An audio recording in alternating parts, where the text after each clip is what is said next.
So glad everybody can make it. I am sorry I'm a little late. Today, we're going to talk about reading to learn social emotional skills and building relationships. So I know last week you guys got the privilege of having teacher Kate here to talk about reading and school readiness. So this week, I'm going to talk a little bit more about reading. So just to introduce myself, like I usually do, as I'm Heather Punter. I'm a licensed marriage and family therapist in the state of Washington. I currently work for the Y Social Impact Center, and I have been a therapist for 20 years and worked as a teacher before doing that. In daycares.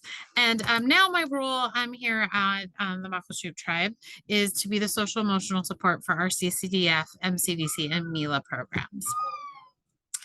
So here we go. So I wanted to just start with kind of what are the benefits of reading? So there are lots of benefits for everybody. So it's good for memory support. It's good for enhancing our memory function, vocabulary, better sleep, living longer, creativity. But for our kids and teens, it has a lot of other extra things that it can help do. So this is creating empathy, vocabulary, critical thinking, cognitive development, but also bonding and relationship building self-esteem, having a better memory, understanding the world, learning how social skills work. And also, I think one of the best reasons is to learn to love to read. So just remember, there's just, lots of benefits for why reading can be really important for our kids and our families. So I kind of wanted to break down why reading is important for each age group and sort of the social emotional realm and why we, to encourage it a bit. So in our infant and toddler years, I will say some people think it's a little strange to start reading this early, but to me, I think start as soon as they come out. Let's do bedtime. Let's do story times as much as we can, because it encourages relationship building and snuggling time, right? It helps build the love of reading. It develops those early cognitive and learning and vocabulary skills. So there's a lot of things, but some of my favorites, just the snuggling you get and the sitting and calming our bodies that we get when we read and we're sitting in somebody's lap and having that really good bonding time. So ways to add this to your life if you have an infant and toddler is to look at books together, right? So it doesn't always mean that you are reading the whole book. We're going to kind of talk about what a book is, like what's the front of the book, what's the back of the book, talk about letters and writing and pointing out pictures, especially for our infants and toddlers. For our really baby infants, that if they'll sit there, you can kind of read the story to them because they will just snuggle with you and it's easy. But as they start moving and kind of moving around, pointing out the simple pictures and simple words. Some of our board books 1 are good for chewing, and destroying is a little less easy to destroy. But one of the cool things is a lot of times there's really very fun pictures. So if you don't read the story, you're really just talking about, oh, look, I see a butterfly, or look, there's a whole bunch of trucks, and look, there's a yellow truck and a green truck, right? So we're not always using all the words of the stories, but we're really just talking about the pictures and things. And so once they get a little older toddler, they're, able, some of those books that have smaller amount of words, they're able to enjoy the book and sort of the theme of the book. Sometimes they will have a favorite book that you will read over and over and over and over again. And that's really about like the repetitive learning. And they really just love those stories. So as much as you're going to read that book 1.5 million times, sometimes the 1.5 million one is really important because it's just so much and genuine to the kids stuff that the kids like. So for our kindergarten, pre-K, early elementary, I think reading aloud to your children is always a good thing. So making sure that you're promoting sort of extra reading time. So this is one thing that we're not only as you're snuggling and hanging out and doing things, you can kind of point out words, kind of things that you would do like that Kate talked about last week. And they're kind of being able to pull out parts of stories a little bit more, right? Like the subject and sort of what the theme is and kind of what we're trying to learn. And so this is a great time to be able to, making sure that you are open to having conversations about what the story is about, asking if they have any questions about what's happening in the story, or, hey, have you ever felt that way? Or has a friend ever treated you that way? Those are the things that we can really be thoughtful about at this age group because they're really excited about learning. And so this is where we can add that story to bedtime routines. Reading signs and labels as you're driving around the world. Also, I think this is another really part where reading stories is really important, but also listening to the stories your children have is important. Sometimes children love to make up stories, and while they're playing or throughout their day, they just really enjoy being able to share. And yes, that sometimes means you're just going, that sounds interesting. Oh, thanks for sharing that with me. But they're loving that you're giving them that attention, right? And they're able to sort of work out stuff. And you're going to learn things about your kids as you're listening, as well as you're sort of being able to open up these conversations with reading and those social emotional things that you're talking about. For school age and our teens, I think some of the best benefits of this is reduced screen time, right? For our kids who love to read and love to do things, I think one of the hard things about this age is there's a lot of required reading, right? So sometimes your school will require a child to read certain books or certain times, but also making space for fun books and making sure that, they're able to use the fun creativity. There's so much creativity and imagination that they're growing at this time. This is a really great thing for them to sort of continue to do. And so finding that book or that series or a type of book that your kids really like at this age is really beneficial, right? So, and even sharing the books you love, I think is fun because that's a bonding experience too. And maybe your child won't like it, but you can at least share, these were my favorite books. And it's also at this age promoting us being able to just give some downtime, right? Just let's give some downtime for reading, non-screen time, that we're just doing stuff that just kind of helps bring that calm and reducing stress.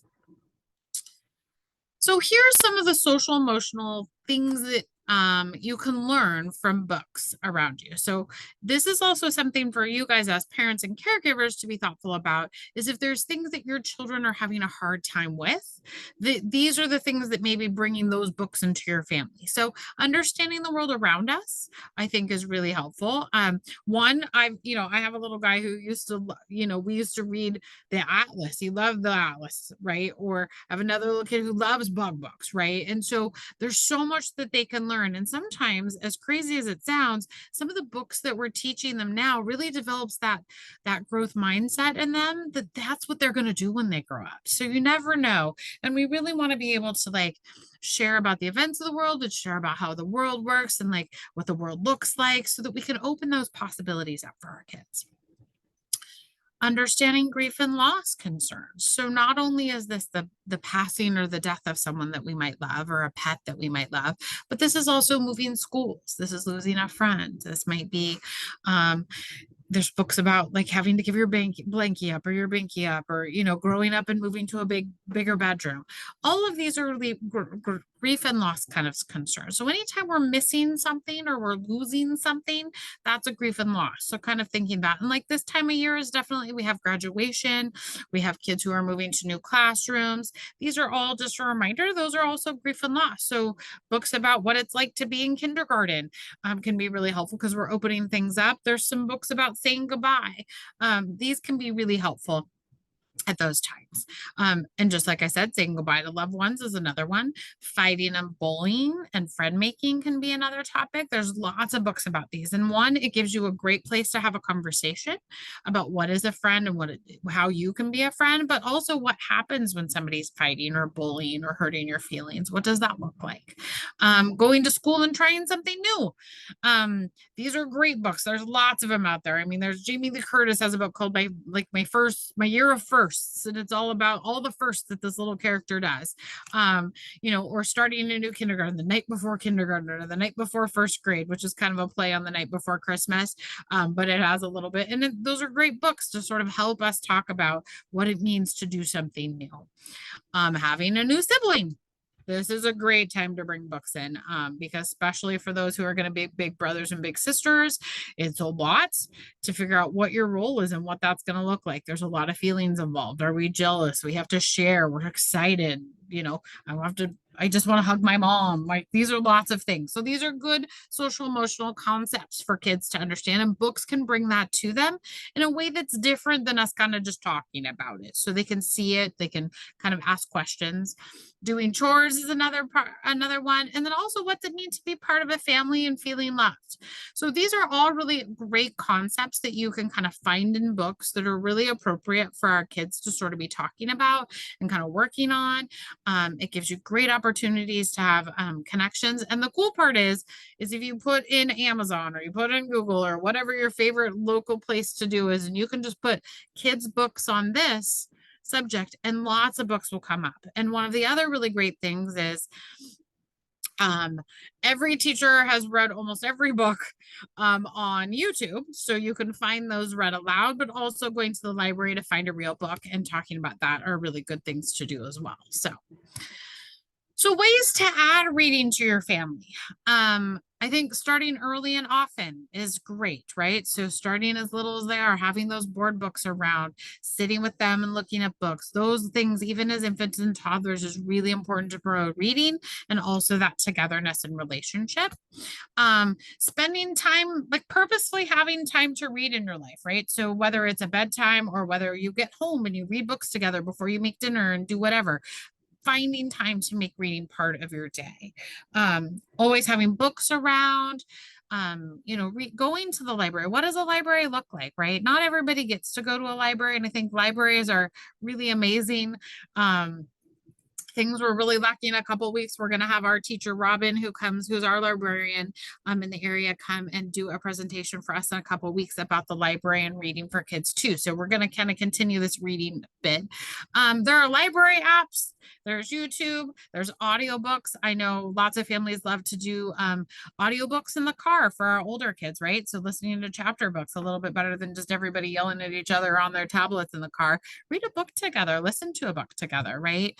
On the weekends, making reading breaks. And also for parents, if you're reading, you're modeling for kids how important reading is. And so there's so many benefits to reading, whether it's social emotional, whether it's bonding, whether it's creativity, whether it's, vocabulary and academics.